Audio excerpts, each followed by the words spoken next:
Good morning, everyone. Welcome to Monday. Welcome to Monday Minutes.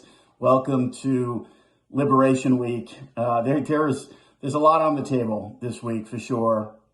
Hoping to get a little bit more clarification on the tariff side. Not too sure we're going to get all the answers there, but that'll be Wednesday. And then just a lot of data in general. Both ISM numbers. We'll get the JOLTS report. Certainly jobs on Friday. It's a little too early, in our opinion, to understand necessarily, where the economy is at relative to, some of the changes that we're seeing with this administration right now. And, certainly the first quarter dominated by the change in administrations, the Fed largely on the sidelines here, waiting and seeing, looking at policy changes, looking at those buckets. In terms of tariffs, we from the start outlined a number of different buckets. I mean, inflation, growth, clearly, negotiation, revenue. I think it's certainly all on the table. I think if you look at the broad-based initiatives that we're seeing right now, negotiation is always part of the equation. Revenue is certainly a part of the equation when you listen to the president speak. And then from an inflation and growth perspective, we got the inflation numbers on Friday. I mean, certainly there's still inflation in the system right now. And the growth story, I think, has been well telegraphed that most market participants are expecting growth to slow down here, at least in the first quarter. Bad weather conditions across the country not helping in that endeavor, too. So we'll see how Friday's number plays out. And then how the employment picture evolves going forward in terms of this reprivatizing of the economy, how we shift from mainly creating public sector jobs over the last couple of years to the private sector. The Fed, in and of itself, in this short-term window, and I believe we hear from Chair Powell later in the week, the Fed, in and of itself, talking a lot about inflation expectations. If you look at market-based inflation expectations, they've been creeping higher. If you look at survey-based inflation expectations, certainly moving higher. So there is a concern here, and a legitimate one, that the tariff policies that are about to unfold and have unfolded will create a stickier and higher inflationary environment. Now, the one difference between tariffs in 2018 and tariffs now is just clearly we're in a different inflationary environment. Back in 2018, we were concerned about inflation shortfalls.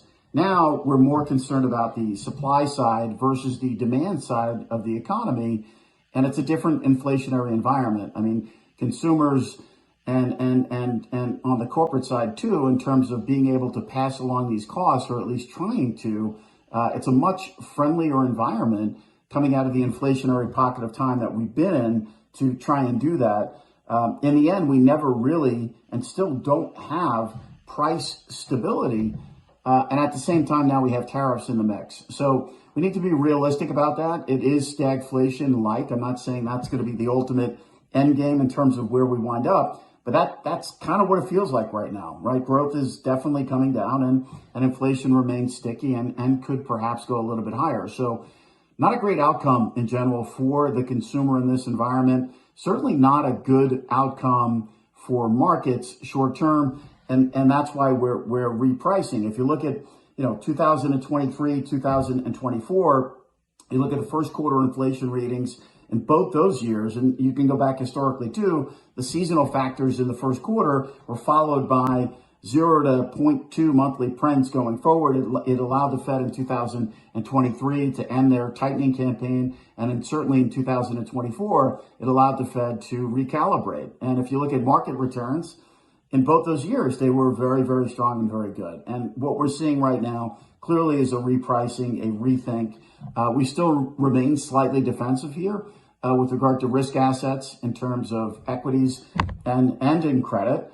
And at the same time, we think the U.S. Treasury market has done, a decent job here of offering downside risk-off protection in a more normalized rate scenario versus a zero interest rate scenario that we saw for, 10, 15 years.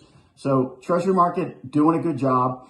I don't think anyone's going to necessarily chase it here, but I think certainly if the economy continues to unfold, it continues to weaken in the months ahead and looking toward the second quarter of of 2025, yields will grind lower if this economy shows signs of continuing to weaken, depending on how long this trade war goes on, how long this tariff situation unfolds. On the ground this week, it's all on the table. Liberation Day, we have both ISMs. We have the employment number on Friday, and we have Powell at the end of the week. Wishing everyone a great week ahead, a lot of luck ahead. I'm Greg Faranello. I'm head of U.S. rates for AmeriVet Securities.